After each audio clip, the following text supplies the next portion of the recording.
Star ప్రేక్షకులకు ఓం నమో నారాయణాయ. ఓం నమో నారాయణాయ. ఓం నమో నారాయణాయ.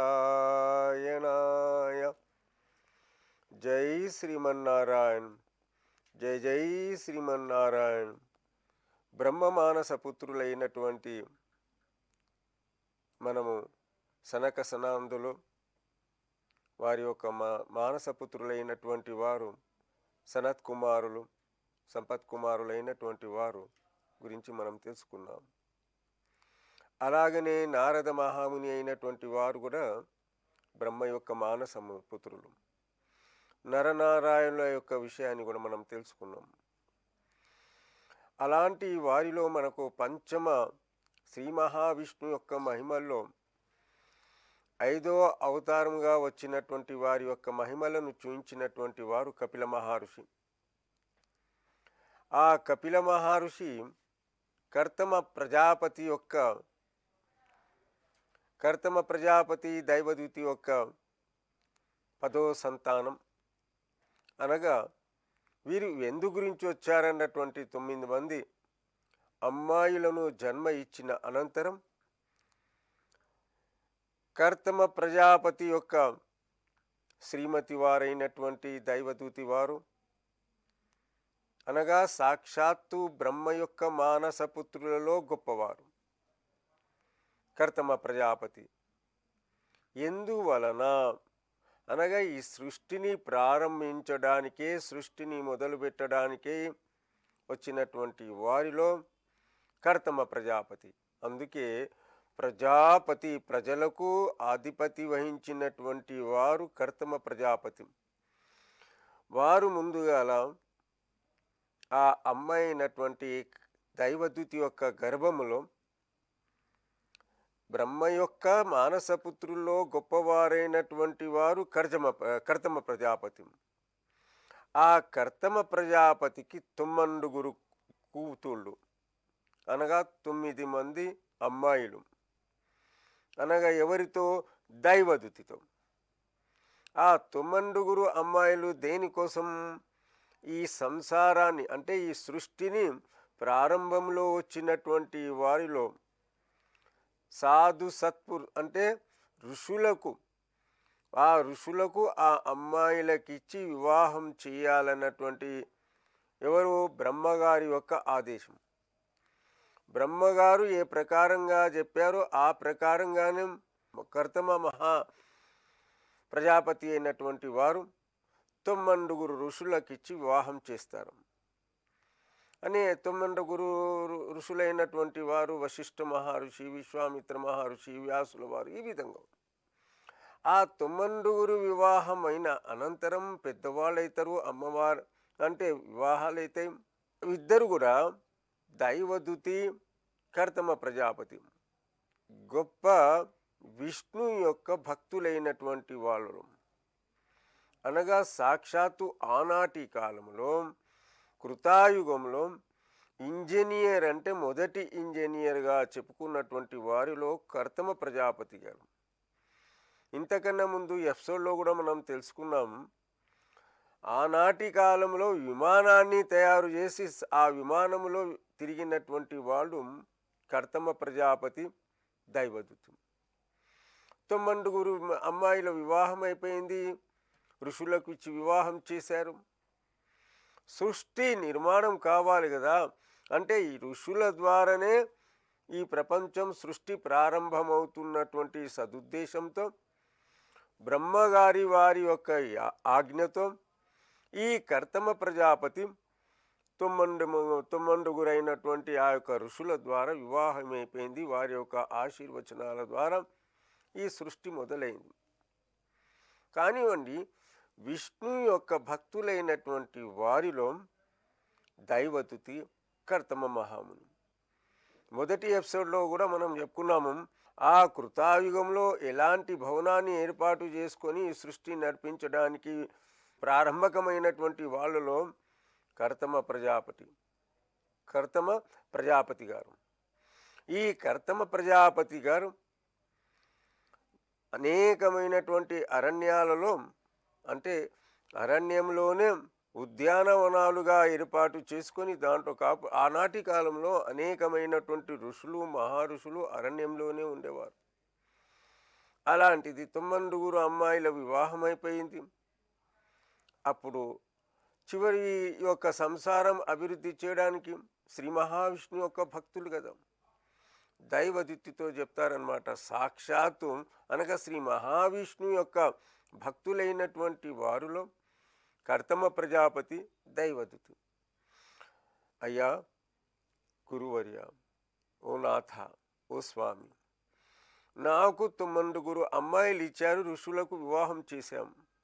కానివ్వండి, ఈ సృష్టిని నడిపించడానికి గొప్ప భక్తులైనటువంటి వారు కావాలి కదా, ఎలా కావాలన్నటువంటి విషయానికి దైవదుతి కర్తమ ప్రజాపతితో ప్రార్థన చేస్తూ ఉంటే సాక్షాత్తు విష్ణు యొక్క రూపమైనటువంటి వారు ఆ ప్రార్థనకు విని కర్తమ ప్రజాపతి ఇదిగోండి, ఏంటి, సాక్షాత్తు విష్ణుమూర్తి యొక్క అవతారమైనటువంటి సాక్షాత్తు విష్ణుమూర్తి యొక్క విభూతి మీ యొక్క గర్భంలో వస్తాండకి సిద్ధంగా ఉన్నాడన్నటువంటి చివరి అబ్బాయిని, అంటే ఆ యొక్క రూపంలో వచ్చినటువంటి వారు చివరిసారిగా ఈ 9 మంది అమ్మాయిల యొక్క వివాహం అయిపోయింది. చివరిసారిగా చివరి రూపంలో వచ్చినటువంటి వారు ఈ దైవదూతికి 10వ సంతానంగా వచ్చినటువంటి వారు శ్రీ మహావిష్ణు యొక్క రూపంలో వచ్చినటువంటి వారు కపిల మహర్షి. ఆ కపిల మహర్షి పెద్దవాడైతున్నారు, శ్రీ మహావిష్ణు యొక్క అవతారం అన్నటువంటి వారు. శ్రీ మహావిష్ణు అంటేనే కపిల మహర్షి, కపిల దేవుడు అంటేనే శ్రీ మహావిష్ణు, అంటే కపిల దేవాయ నమః నమః. కపిల మహర్షి 10వ సంతానమైనటువంటి వారిలో దైవదూతికి భర్త ఒక ఆశీర్వచనాల ద్వారా కపిల మహర్షి ఏంటిది జన్మించారు, పెద్దవారు అవుతున్నారు. ఇక్కడ కర్తమ మహర్షి ప్రజాపతి వారు ఏమంటున్నారు, నీకు 9 అమ్మాయిలు జన్మించారు. ఒక పురుషుడు కూడా విష్ణు రూపమైనటువంటి శ్రీ మహావిష్ణు యొక్క రూపంలో ఉన్నటువంటి వారు కపిల మహర్షి కూడా జన్మించారు. మంచి ఉద్యానవనాలు ఉన్నాయి, మంచి ఆశ్రమాలు ఉన్నాయి. నేను ఇక ఏం చేస్తాను, సన్యాసానికి వెళ్ళిపోతాను. అనగా సన్యాసానికి వెళ్తున్నానంటే నా యొక్క ఈ అవతార లీలలు ఏవైతే బ్రహ్మ మానస పుత్రులైనటువంటి వారు కర్తమ మహాప్రజాపతి నాకు ఇక సంసార బాధ్యతలు వద్దు అన్నటువంటి యొక్క దైవదూతికి చెప్పేసి ఏంటిది సన్యాసం పుచ్చుకొని అరణ్యాలకు వెళ్ళిపోతారు కర్తమ ప్రజాపతి.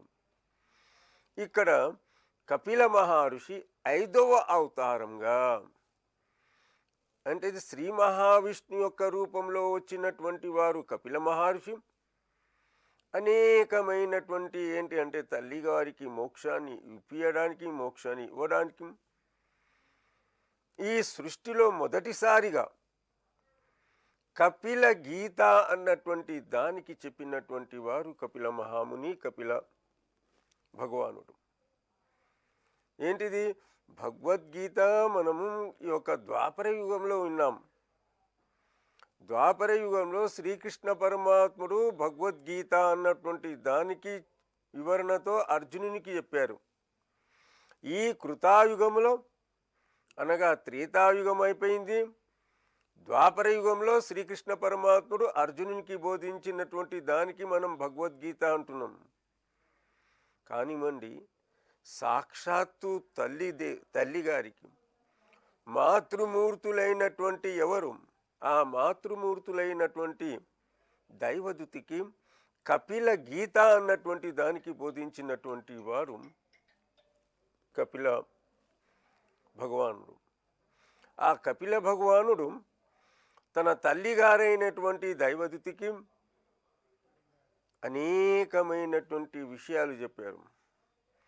దాంట్లో సాంఖ్యాయోగమని, యోగా అని, భక్తి యోగమని, ఏంటిది మరియు పురుషుడు, ప్రకృతి అని ఈ విధంగా చెబుతూ మోక్షాన్ని ఎలా పొందాలి అన్నటువంటి దానికి కపిల భగవానుడు తన తల్లి గారితో చెప్పారు. ఏం చెప్పారు? దీన్నే మనం కపిల గీత అంటాం. అనగా కపిల గీత అంటే ఆ కపిల భగవానుడు చెప్పినటువంటి దైవదూతికి చెప్పినటువంటి విషయాలు ఏవైతే ఉన్నాయో అదే కపిల గీత. కృతాయుగములో చెప్పినటువంటి ఆ కపిల గీత అనేక రకాలుగా విస్తరింపబడి అనేకమైనటువంటి అవతారాల్లో అనేక రకాలుగా చెప్పబడింది. కానివ్వండి, మొదటిగా చెప్పినటువంటి కృతాయుగంలో మొదటిగా చెప్పబడినటువంటి ఏదైతే ఉందో దీన్ని కపిల గీత అంటారు. ఎవరికి బోధించారు? తన మాతృమూర్తి అయినటువంటి దైవదూతికి. అమ్మా, ఇలా జీవన సాగాలి, ఈ విధంగా నడవాలి,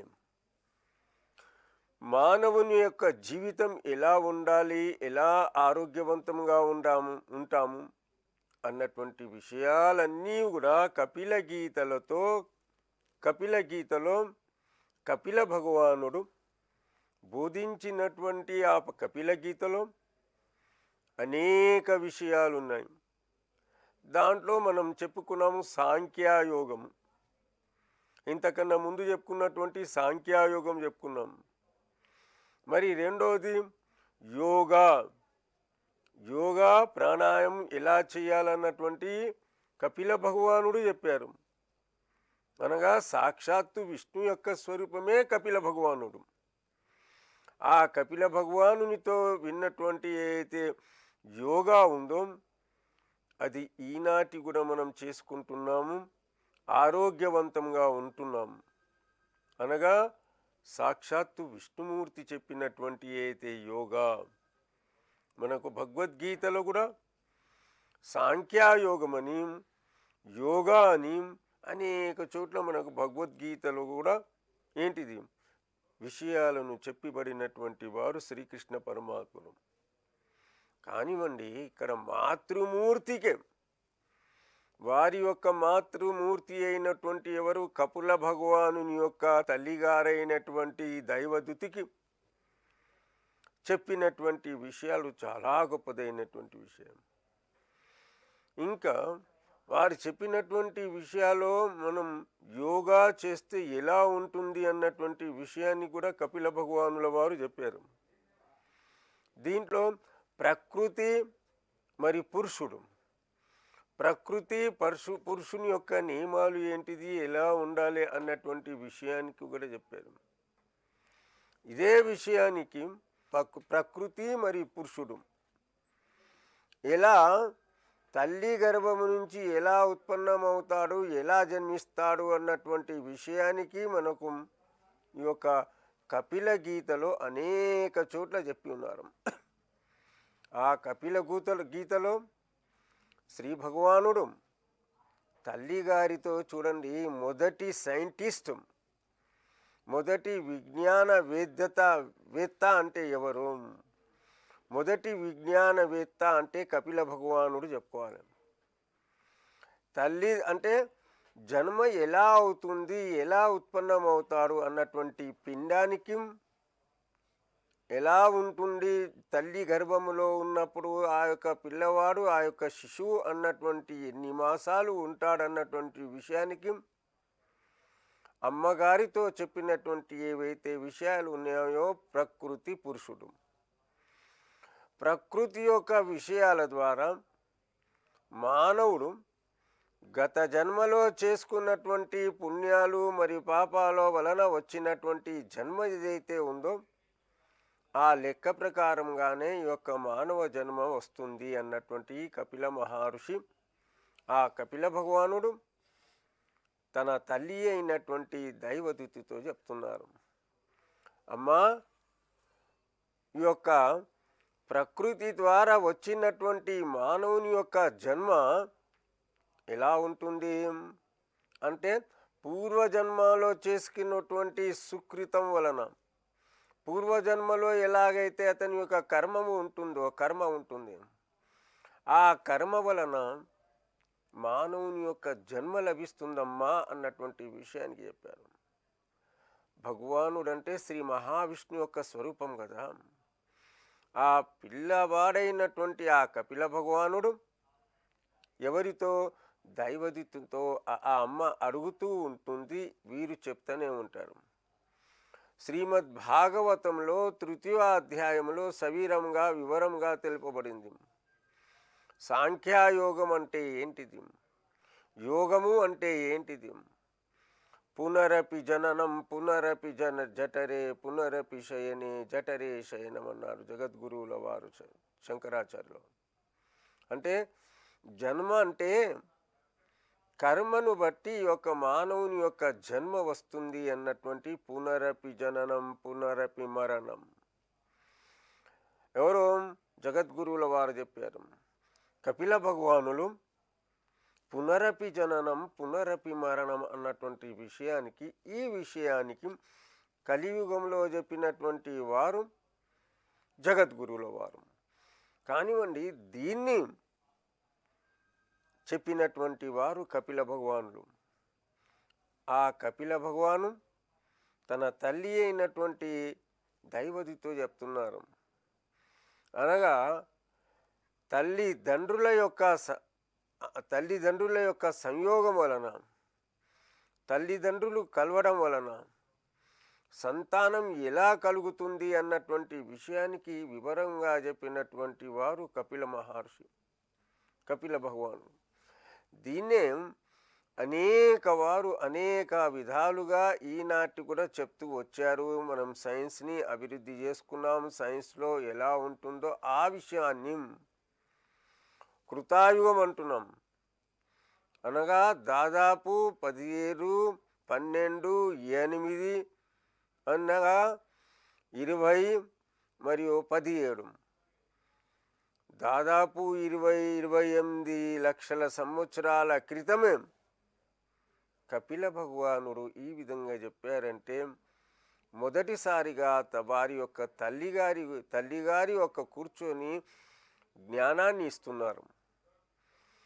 అమ్మా, పిల్లవాడి యొక్క అదృష్టం వలన, పూర్వజన్మ సుకృతం వలన తల్లి గర్భము నుంచి ఏదైతే వస్తాడో, తల్లి గర్భము నుంచి బాలిక అయినా బాలుడైనా ఎలా వస్తాడు? పూర్వజన్మ సుకృతం వలనే వస్తాడు. పూర్వజన్మలో చేసుకున్నటువంటి కర్మల వలనే మానవుని యొక్క జన్మ అవుతుంది. పూర్వజన్మ వలన వారు చేసుకున్నటువంటి ఫలాల వలనే స్త్రీ కావాలా, పురుషుడు కావాలా, బాలిక కావాలా, బాలుడు కావాలా, ఈ విధంగా జన్మిస్తాడు ఈ లోకంలో అన్నారు. అంటే తల్లి గర్భములో ఎన్ని నెలలు ఉంటారు, ఆ తల్లి గర్భములో ఏ మాసం ఎలా గర్భంలో ఉన్నటువంటి ఆ యొక్క శిశువు ఎలా అభివృద్ధి చెందుతాడు, ఎలా ఏ విధంగా వస్తాడు అన్నటువంటి ఆ యొక్క తల్లి గారికి జ్ఞానబోధ ఇస్తున్నటువంటి వారిలో మొదటి వారు కపిల భగవానుడు. ఏంటిది? తల్లి గర్భంలో ఆ యొక్క అంటే తండ్రి గారైనటువంటి వారి యొక్క విషయం ఉంటుందో, ఏదైతే పదార్థం ఉంటుందో, ఆ తండ్రి గారి వద్ద ఉన్నటువంటి పదార్థం తల్లి యొక్క రక్తంతో కలిసిన అనంతరం 5 రోజుల తర్వాత అది గట్టిగా మారి ఆ పిండంలో తయారవుతుంది. అనగా ఒక గుడ్డు ఆకారంలో 10 దినాల తర్వాత, అంటే తండ్రి గారి యొక్క వీరం, తల్లి గారి యొక్క రక్తం, ఈ రెండు కలిసిన తర్వాతనే ఒక గుడ్డు మాదిరిగా మారి 1 నెల తర్వాత ఆ పిండం యొక్క ఏమవుతుంది? మొదటిగా తల్లి యొక్క గర్భంలో ఆ యొక్క శిశువు యొక్క శిరస్సు తయారవుతుంది. ఈ విధంగా అనేకమైనటువంటి విషయాలు చెప్తూ ఉంటే దైవదుతి ఆశ్చర్యపోతుంది. ఏంటిది, తల్లి గర్భంలో నేను ఎలా జన్మించాను, నేను ఎలా పొట్టలో పెట్టుకున్నాను, ఎలా ప్రారంభించబడినటువంటి ఆ యొక్క పురుషుడైనటువంటి స్త్రీ అయినటువంటి అంశం ఎలా ఉంటుందన్నటువంటి విషయానికి మొదటి నెలలో ఎలా ఉంటుంది పిండం, రెండో నెలలో ఎలా ఉంటుంది, మూడో నెల వచ్చే వరకు ఏమవుతుంది, తల్లి యొక్క గర్భంలో ఏంటిది కాళ్ళు చేతులు నిర్మాణం అవుతాయి. అలా అయిన తర్వాత ఐదో నెల, తల్లి గర్భంలో ఐదో నెల వచ్చే వరకు ఏమవుతుంది, ఈ రక్తము మాంసము ఎముకలు తయారవుతాయట. మరి అంటే ఆ పిండం అవుతుందంటే తల్లి గర్భంలో తల్లి తిన్నటువంటి పదార్థాలన్నీ కూడా తల్లి గర్భం నుంచి ఆ శిశువు తింటాడట. ఈ విషయాన్ని వివరించి చెప్పినటువంటి వారు కపిల భగవానుడు. ఎవరు ఇంతకన్నా ముందు ఎవరు, ఏ ఋషి కానివ్వండి, ఏ మహాపురుషుడు కానివ్వండి ఈ వివరణ ఇవ్వలేదు. కేవలం కపిల భగవానుడు తల్లి గర్భంలో ఉన్నప్పుడు శిశువు ఎలా ఉంటాడు అన్నటువంటి విషయానికి చెప్పారు. అనగా రక్తము మాంసము ఎముకలు తల్లి గర్భంలో తయారైన తర్వాత ఆ 9 మాసాలకు 10 మాసాలకు తల్లి గర్భం నుంచి బయటికి వస్తాడట. అనగా తల్లి గర్భం నుంచి బయటికి వస్తాడు అన్నటువంటి విషయానికి వివరంగా చెప్తూ ఉంటే దైవదూతి నమస్కారం చేస్తుంది కపిల భగవానునికి. అనగా సాక్షాత్తు మీరు యొక్క విష్ణు యొక్క స్వరూపులు కదా అన్నటువంటి విషయానికి దైవదూతి నమస్కారాలు చేస్తూ అనేక విధాలుగా అడుగుతుంటుంది. ఆ ప్రశ్నలకు సమాధానం ఇచ్చినటువంటి వారు కపిల భగవానుడు. అనేకమైనటువంటి సమాధానాలంటే పూర్వజన్మలో చేసినటువంటి పాపపుణ్యాల ద్వారానే అతని యొక్క జన్మ లభిస్తుంది. అంటే ఎవరిది, ఆ శిశువు యొక్క జన్మ లభిస్తుంది. ఎవరి ద్వారా అతనికి ఆ యొక్క తల్లి గర్భంలో ఉన్నటువంటి ఆ శిశువు యొక్క అంటే తల్లి గర్భంలో ఉన్నటువంటి ఎప్పుడైతే ఉన్నాడో తల్లి ఏదైతే తింటుందో అది అంతే కూడా ఆ శిశువుకు లభిస్తుంది అన్నటువంటి విషయానికి వివరంగా చెప్పారు. వివరంగా చెప్పారంటే తల్లి ఏదైతే తింటుందో, అమ్మ ఏదైతే తింటుందో ఆ పదార్థాలన్నీ కూడా పిల్లవానికి గర్భంలో ఉన్నప్పుడు ఆ పదార్థాలన్నీ కూడా స్వీకరిస్తాడు. అనగా అప్పుడు అంటాడనమాట ఆ బాలుడు, అంటే బాలుడు కాలేదు ఇంకా, ఆ శిశువు అంటాడు, శిశువు అంటాడు, నేను ఇన్ని దినాలు ఈ యొక్క తల్లి అమ్మ యొక్క గర్భంలో ఎలా ఉండాలి అన్నటువంటి విషయానికి. అందుకే తల్లి గర్భంలో ఉన్నప్పుడు ఆ శిశువు పొట్టలో తిరుగుతూ ఉంటాడు. ఆ తిరుగుతూ ఉంటే నా పిండం బాగుంది అన్నటువంటి విషయాన్ని తెలుసుకుంటుంది కన్నతల్లి. అనగా ఎప్పుడైతే ఆ పిల్లవాడు కడుపులో తిరుగుతూ ఉంటాడో అప్పుడు అనుకోవాలి ఆ పిండం గట్టిగా ఉంది, ఆ శిశువు గట్టిగా ఉన్నాడు. కొంతమంది ఎప్పుడైతే అనగా మంచి విషయాలు వింటూ ఉంటే మంచి విషయాలే ఆ యొక్క పిల్లవానికి లభిస్తాయి అన్నటువంటి శాస్త్రం కూడా తెలుపుతుంది. అనగా ప్రహ్లాదుడు ఎప్పుడైతే గర్భంలో ఉన్నాడో, అంటే లీలావతీ దేవి యొక్క గర్భంలో ఉన్నప్పుడు ఆ ప్రహ్లాదుడు నారద మహాముని చెప్పినటువంటి ఓం నమో నారాయణ అన్నటువంటి బీజాక్షరాన్ని చెబుతూ ఉంటే ఆ యొక్క తల్లి గర్భంలో కూడా ఓం నమో నారాయణ అన్నటువంటి ప్రార్థన చేసినటువంటి వారిలో మొదటగా మనకు ప్రహ్లాదుడు అనిపిస్తాడు చరిత్రలో. అనగా ఆ ప్రహ్లాదుల వారు ఆ యొక్క శిశువు జ్ఞానాన్ని లభించింది అన్నటువంటి విషయానికి తెలుసుకున్నాడు. అనగా దీని యొక్క అర్థం ఏంటిది, గర్భంలో ఉన్నటువంటి శిశువు తిరుగుతూ ఉంటాడు, జ్ఞానాన్ని తెలుసుకుంటాడు.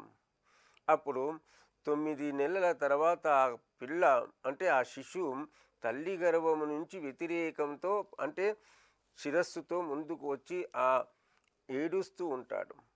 ఎందువలన ఏడుస్తాడు అంటే ఒక తల్లి యొక్క గర్భంలో ఉన్నప్పుడు నేను ఎలా ఉన్నాను అంతే కూడా మర్చిపోతాడు అంటూ ఈ విషయాలను కపిల భగవానుడు కర్తమాదేవితో ఆ దైవదుతితో ఈ విధంగా అమ్మకు జ్ఞానబోధ ఇచ్చినటువంటిది. తల్లి గర్భంలో ఎలా ఉంటాడు శిశువు అన్నటువంటి విషయానికి కపిల భగవానుడు తన యొక్క తల్లి అయినటువంటి దైవదూతితో ఈ విధంగా ఆ యొక్క గర్భంలో ఉన్నటువంటి శిశువు గురించి చెప్పారంటూ స్వస్తి.